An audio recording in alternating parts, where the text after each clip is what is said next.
নীলামেশ্বর আমরা এই সপ্তমী, অষ্টমী, নবমী, দশমী 4 দিন আমরা মা ভবানী পূজা করিয়াছিল।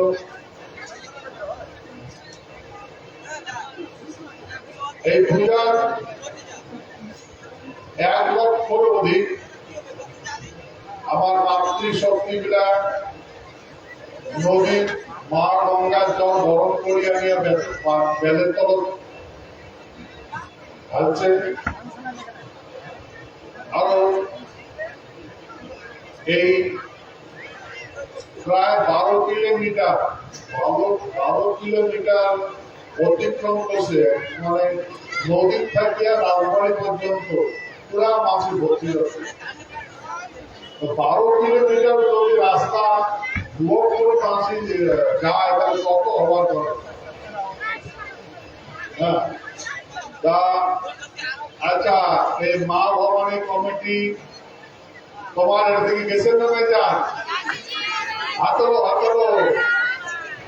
ঠিক আছে, ধন্যবাদ। তোমার সকালের জন্য সত্যিকার ভক্তি, তোমরা মা ভবানী পূজার দর্শন করে গেছে। এটা কিন্তু মিরাক্কেল হচ্ছে।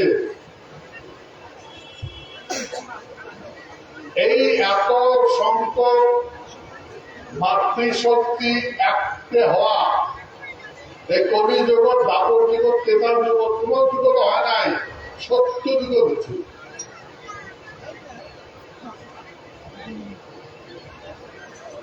এদিকে এই মিরাক্কেল ঘটনা, অগণন মাতৃশক্তির জল বর্ণের যে যাত্রা, তোমার কোথা বছর নাই বলে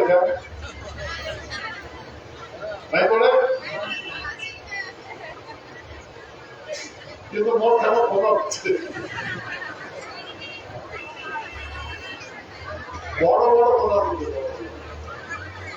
এই যে কুকুর খেলে না ঘুরিয়ে, তবে একটা ফ্যামিলি হাঁটিয়ে নাই কুকুর খেলার কথা হচ্ছে।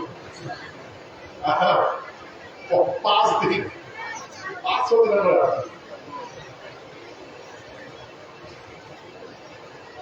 সেহেতু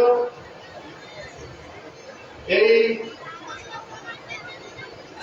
মা ভবানী পূজা সম্বন্ধে ইতি করবে তোমার বহুবার বছর। সেই মা ভবানী পূজা কমিটি যে তোমরা এই আয়োজন করছেন, তার জন্য তোমার বহু বহু ধন্যবাদ। আরো এই মা ভবানী পূজা কমিটি, মা ভবানী কি? মা ভবানী মানে মাতৃ হাত তরল খর্ব, ওকে ভবানী।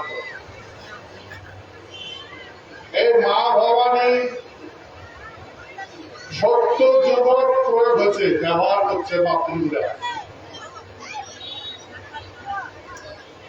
আমরা যেটা একদিন থেকে আমার বুঝেছে মানছি, কতগুলো ধর্মের ঠিকাদার আছে, এই ঠিকাদার ধর্ম সম্বন্ধে, ঠাকুর সম্বন্ধে আমাকে বুঝেছে।